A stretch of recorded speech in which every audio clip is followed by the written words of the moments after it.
AIMIM के chief Asaduddin Owaisi ने uniform civil code को लेकर निशाना साधा है।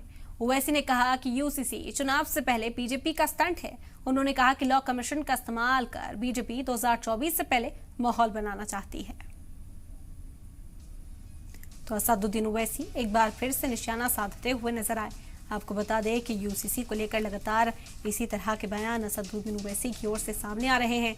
उन्होंने कहा कि यूसीसी लाकर बीजेपी मुसलमानों का जो आईनी हक है उसे खत्म करने की साजिश कर रही है और साथ ही साथ इसे सियासी स्टंट भी बताया। उन्होंने कहा कि बीजेपी 2024 के लिए अपने हक में माहौल तैयार करने की कोशिश कर रही है। इसी वजह से यूनिफॉर्म सिविल कोड को लेकर इस वक्त चर्चा तेज हो चुकी है। एआईएमआईएम के सदर Asaduddin Owaisi all India Muslim personal law board की उस मीटिंग में भी शामिल हुए थे जहां पर यूसीसी की मुखालफत पर फैसला लिया गया था। एक क्यूआर कोड जारी किया गया था, खत लिखा गया था लॉ कमीशन को और उस दौरान भी असदुद्दीन ओवैसी ने इस बात पर रजामंदी का इजहार किया था कि वो यूसीसी की मुखालफत में है और इसी के खिलाफ निशाना साधते हुए वो तभी से नजर आ रहे हैं। एक बार फिर से बीजेपी का घेराव करते हुए असदुद्दीन ओवैसी यहाँ पर नजर आए। बता दें कि असदुद्दीन ओवैसी ने यूसीसी को लेकर अब बीजेपी पर एक बार फिर से निशाना साधा है। ओवैसी ने कहा कि यूसीसी चुनाव से पहले बीजेपी का महज एक स्टंट है। उन्होंने कहा कि लॉ कमीशन का इस्तेमाल बीजेपी 2024 के पहले माहौल बनाने के लिए कर रही है। तो यूसीसी को लेकर चर्चा लगातार जारी है। आपको बता दें कि कई मुस्लिम तंजीमें और सियासतदान यूनिफॉर्म सिविल कोड की मुखालफत में इस वक्त नजर आ रहे हैं। यहाँ तक कि क्यूआर कोड भी जारी कर दिया गया है जिस पर आम लोगों से ये अपील की जा रही है कि उस कोड को स्कैन करें और यूनिफॉर्म सिविल कोड की मुखालफत करें। इस बीच असदुद्दीन ओवैसी लगातार यूनिफॉर्म सिविल कोड का मुद्दा उठाते हुए दिखाई दे रहे हैं। एआईएमआईएम चीफ असदुद्दीन ओवैसी ने यूसीसी को लेकर निशाना साधा है। उन्होंने कहा कि बीजेपी एक पॉलिटिकल स्टंट करना चाहती है और 2024 में फायदा पाने के लिए ही इस तरह का जो स्टंट है इसे अपनाया जा रहा है।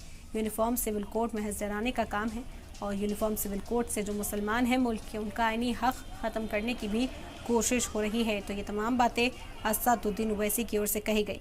बता दें कि इसी तरह से तमाम मुस्लिम तंजीमें यहाँ पर मुखालफत दर्ज कराती हुई नजर आ रही हैं।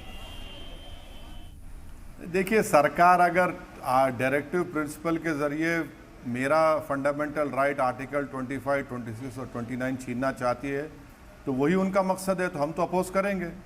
सरकार ये नहीं बता पा रही है कि यूनिफॉर्म सिविल कोड आएगा तो क्या हिंदू मैरिज एक्ट खत्म होगा। बीजेपी से के प्रवक्ता जब रोज में आते हैं आपके पास, पूछ लीजिए उनसे कि भाई यूसीसी आएगा तो क्या हिंदू मैरिज एक्ट खत्म करोगे।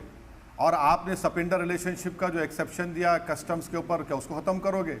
हिंदू सक्सेशन एक्ट निकालोगे आप, हिंदू एडॉप्शन एक्ट निकालोगे आप, क्या गोवा का सिविल कोड ख़त्म कर देंगे आप, क्या नॉर्थ ईस्ट के ट्राइब्स को जो हमने प्रोटेक्शन दिया उसको निकाल देंगे, क्या जो झारखंड के छोटा नागपुर और संताल का जो एक्ट बनाया गया उसको ख़त्म कर देंगे आप। हिंदू अनडिवाइडेड फैमिली के टैक्स रिबेट क्या पूरे भारत के नागरिक को मिलेंगे या सिर्फ हिंदू भाई बहनों को मिलेंगे। इनको बताना पड़ेगा। क्या सिखों को जो आनंद कटराज एक्ट का जो प्रोटेक्शन दिया गया है 2012 में, क्या उसको निकालना पड़ेगा। बताइए सबको, यही तो हम कह रहे हैं।